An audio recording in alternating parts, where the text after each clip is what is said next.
नमस्कार दोस्तों, स्वागत है आज के नई वीडियो में। तो कैसे हैं आप लोग? आशा करता हूँ सभी लोग ठीक होंगे, स्वस्थ होंगे और अच्छे होंगे। तो आज बात करने वाले हम फिक्स डिपॉजिट के बारे में, मतलब एफडी के बारे में। काफी लोग एफडी करवाते टाइम घबराते हैं कि हमें साल में कितने की एफडी करवानी चाहिए। मतलब आप एक इनकम टैक्स डिपार्टमेंट द्वारा जो अप्रूवल दिया गया है कि आप इतने की एफडी करवा सकते हैं। अगर इससे ज्यादा आप साल में एफडी करवाते हैं, जो फाइनेंस ईयर होता है, काफी लोगों को फाइनेंस ईयर का भी नहीं पता होगा। तो फाइनेंस ईयर क्या होता है? जैसे मान लो आपका 1 अप्रैल से स्टार्ट होकर 31 मार्च तक फाइनेंस ईयर होता है। ये नहीं कि आपका जनवरी से लेकर दिसंबर तक का। काफी लोग जो साल को साल समझते हैं, मतलब 1 जनवरी से लेकर 31 दिसंबर तक ये एक साल हो गया। नहीं, लेकिन आपको जो वित्तीय वर्ष होता है, फाइनेंशियल ईयर होता है, वो 1 अप्रैल से लेकर 31 मार्च तक का स्टार्टेड होता है। तो इस बीच में आपको कितने की एफडी करवा सकते हैं, कितने की एफडी नहीं करवा सकते हैं, ये देखो चिंता वाली बात तो उनके लिए जो आईटीआर फाइल नहीं करते हैं। जो आईटीआर फाइल करते हैं, मतलब टैक्स भरते हैं, उनके लिए दिक्कत नहीं, वो कितने का भी करवा सकते हैं। बस उनके पास डॉक्यूमेंट होने चाहिए, सारे प्रूफ होने चाहिए कि आपके पास ये पैसा आया कहां से, आप ये पैसा यूज कहां से कर रहे हो, मतलब कमाई का जरिया क्या है आपका। मतलब ये मान लो आपके पास 10 लाख रुपए आ रहा है, तो क्यों आ रहा है, कैसे आ रहा है, ये सारी चीजें आपके पास होनी चाहिए। जिसकी वजह से मतलब आईटीआर फाइल करते हो तो आपको कोई दिक्कत नहीं है। और काफी लोग जो सेविंग अकाउंट यूज करते हैं, वो आईटीआर फाइल नहीं करते हैं, तो वो कितने तक का एफडी करवा सकते हैं, कितने तक का फिक्स डिपॉजिट करवा सकते हैं। तो आज बात करने वाले हैं उसी के बारे में। तो आज की वीडियो में उसी के बारे में बात करने वाले हैं। तो वीडियो को स्टार्ट करने से पहले दोस्तों आप लोगों से अनुरोध है कि अगर आप चैनल पर नए हो तो प्लीज चैनल को सब्सक्राइब कर देना, और वीडियो की इंफॉर्मेशन अच्छी लगती है तो वीडियो को लाइक करना मत भूलना, तो और इस वीडियो को शेयर करना मत भूलना। तो चलो स्टार्ट करते हैं आज की इस वीडियो को। तो दोस्तों मैंने जैसे ही बात कर लिया, शुरू में आपको बताया था कि एफडी के बारे में बात करने वाले, मतलब इनकम टैक्स डिपार्टमेंट द्वारा अप्रूवल दिया गया है। कितने रुपए का अप्रूवल दिया गया कि आप एक साथ कितने रुपए का एफडी करवा सकते हो, या फिर एक जो फाइनेंशियल ईयर होता है एक साल में, वो कितने, मतलब 1 अप्रैल से लेकर 31 मार्च तक, उस बीच आप कितने रुपए का एफडी करवा सकते हो। मतलब आपने एक बार में एफडी करवा दिया, या फिर साल में आपने 2-3 बार करवाया, 4 बार करवाया, मतलब कितने कितने रुपए का आप करवा सकते हो एक बार में एफडी, उसके बारे में बात करने वाले हैं। मतलब जिनके पास सेविंग अकाउंट है, जो आईटीआर फाइल नहीं करता, उनको क्या है कि इनकम टैक्स डिपार्टमेंट द्वारा अप्रूवल दे रखा है 10 लाख रुपए का आप एफडी करवा सकते हो। मतलब साल में जो फाइनेंशियल ईयर होता है 1 अप्रैल से लेकर 31 मार्च तक, उसमें आप लोगों को सिर्फ 10 लाख का एफडी करवा सकते हैं कैश डिपॉजिट। मतलब अगर आपके सेविंग अकाउंट में पहले से पैसे पड़े हुए हैं, जो पहले से मतलब आप काफी साल से सेविंग करते आए हैं, काफी मतलब उसमें इकट्ठा हो रखे हैं, तो उसका एफडी करवा सकते हो, उसमें कोई दिक्कत नहीं है। लेकिन आपको कैश डिपॉजिट जो आप सीधा जाके बैंक में एफडी करवाते हो, तो आपको कैश डिपॉजिट में जो आपको यहाँ पे इंटरफेस दिख रहा होगा आप लोग को, सिर्फ 10 लाख रुपए का एफडी करवा सकते हो कैश डिपॉजिट में। मतलब एक साथ आप 10 लाख रुपए का करवा सकते हो, उससे कम। अब बात कर लेते हैं साल में कितने रुपए का करवा सकते हो। जो आईटीआई फाइल नहीं करते उनके लिए क्या है कि आप साल में सिर्फ 10 लाख का एफडी करवा सकते हो, सिर्फ 10 लाख का एफडी करवा सकते हो। क्यों? क्योंकि अगर 10 लाख से ज्यादा होगा तो आपके ऊपर इनकम टैक्स की रेट भी पड़ सकती है। मतलब ईडी द्वारा नोटिस भी आ सकता है, इनकम टैक्स द्वारा नोटिस भी आ सकता है कि अगर आपके पास जब इतने की लिमिट है तो आप अपना मतलब बिजनेस अकाउंट क्यों नहीं करते, आप आईटीआर फाइल क्यों नहीं करते। अगर आप इससे ज्यादा कमाई है, इससे ज्यादा सेविंग है, अगर भाई कमाई ज्यादा होगी तो सेविंग भी ज्यादा होगा, है कि नहीं। तो आपको आईटीआर फाइल करने में क्या जा रहा है, तो आपको आईटीआर फाइल क्यों नहीं करे, इसकी वजह से आपके ऊपर नोटिस भी आ सकता है। तो नोटिस से बचने के लिए अब काफी लोग क्या करते हैं, उनके पास 4-4 अकाउंट है, तो क्या सोचते हैं एक में 3 लाख का कर दिया, एक में 4 लाख का कर दिया, मतलब 10 लाख से ऊपर का कर दिया मान लो उन लोग ने एफडी। तो एफडी ऊपर से कर दिया तो लोग क्या करते हैं, एक में पैन कार्ड लिंक है, एक में आधार कार्ड लिंक, मतलब कहीं से आप बच नहीं सकते। किसी ना किसी अकाउंट में आपका तो पता चलेगा।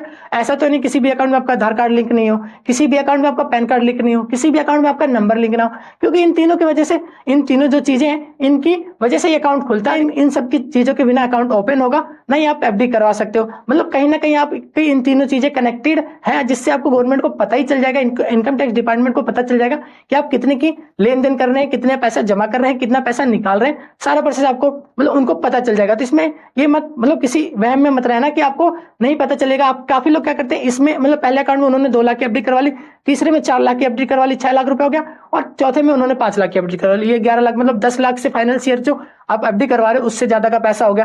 तो इस सिचुएशन में आपको क्या करना है, आपको 10 लाख से नीचे अंडर ही रखना है। इस सिचुएशन में आपको क्या करना है, पिछले साल आपने 10 लाख की एफडी करवा दी, फिर आपको एक फाइनेंशियल ईयर रुकना है। एक फाइनेंशियल ईयर रुकने के बाद आपको दोबारा से अगले साल की एफडी में उसको ऐड करना, नई एफडी में करवा के ऐड करवा देना है। ठीक, ये बात होगी आपको कैसे बचना है, कैसे कैसे टिपता है। काफी लोगों को नहीं पता होता है, वो घबराने लगते हैं। काफी लोग फिर उनके बाद नोटिस आ जाता है तो मतलब मैनेज नहीं कर पाते कि कैसे उन्हें क्या क्या करना है। तो पहले आपको बता दिया, आप जिनके पास पहले से जानकारी हो क्यों ही करेगा। मान लो आपको पहले से जानकारी है, मुझे वहां जाने से दुख है, मतलब वहां जाने से मुझे पता है कि मेरा नुकसान है, तो मैं वहां क्यों जाऊंगा।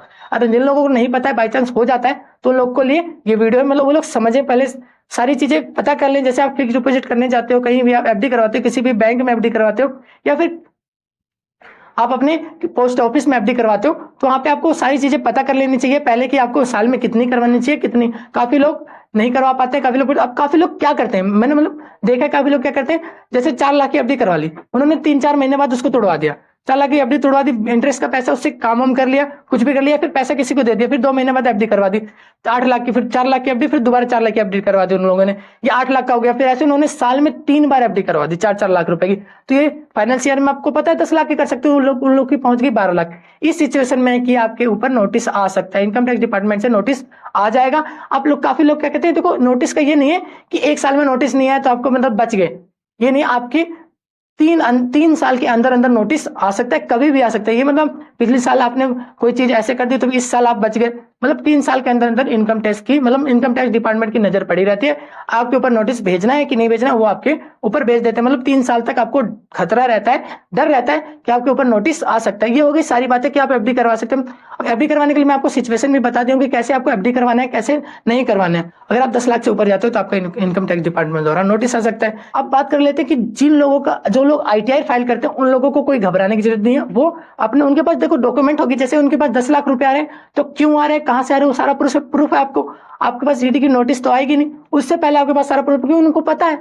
आप वहां सबमिट कर रखे हो, आईटीआर फाइल करते टाइम आपको उन लोगों को बताना, आप लोगों को बताना पड़ेगा कि हाँ मेरी इनकम इतनी है, इतनी इतनी है, यहाँ से इतना आया, यहाँ से उतना आया। आप आईटीआर फाइल करोगे वहां से, जिसकी वजह से आपको वहां पे सारी चीजें सबमिट हो जाएंगी, जिससे आपके पास ऊपर नोटिस नहीं आएगा। और जो लोग आईटीआर फाइल नहीं करते उनके लिए बहुत ही दिक्कत होती है। इसलिए आपको इस सिचुएशन में अपने इन सभी चीजों को, नोटिस को ध्यान में रखते हुए अपने एफडी या फिर फिक्स डिपॉजिट या फिर बैंक में सेविंग अकाउंट में पैसा रखने की सारी चीजें आप प्रोसेस इसी टाइप फॉलो कर सकते हैं आप। तो ये होगी सारी बातें फिक्स डिपॉजिट की कि कितना, मतलब आपको कितना 1 साल में फिक्स डिपॉजिट करवाना है, कितना नहीं करवाना। जो आईटीआर फाइल करने वाले के लिए तो कोई लिमिट ही नहीं है। और एक बार और, मान लो आपके अकाउंट में पहले से 10 लाख रुपए पड़े, आपने 10 लाख की, मतलब आपके अकाउंट में पहले से 15 लाख रुपए पड़े, 20 लाख रुपए पड़े, तो आप वहां पे एफडी करवा सकते हो, कोई दिक्कत नहीं है, क्योंकि वो सेविंग आपकी पहले से पड़ी हुई है। ये नहीं है कि आपकी इसी साल की सेविंग है, इसी साल मतलब आप करवा रहे हो। अगर आपके सेविंग अकाउंट में पहले से पैसा पड़ा हुआ है तो आप उसको उसी बैंक में एफडी करवा सकते हो, उसमें कोई भी आपके ऊपर नोटिस नहीं आएगा। दोस्तों आज की वीडियो में बस इतना ही। अगर आपको वीडियो अच्छी लगे तो वीडियो को लाइक कर देना। आप लोगों से रिक्वेस्ट है, चैनल को बिना सब्सक्राइब किए मत जाइएगा, चैनल को सब्सक्राइब करके बेल आइकन को जरूर दबा दीजिए और वीडियो को लाइक करना मत भूलना। तो ऐसी इंफॉर्मेटिव वीडियो के लिए हमारे चैनल के साथ बने रहिए। मिलते हैं नेक्स्ट वीडियो में। नमस्कार दोस्तों, जय हिंद दोस्तों।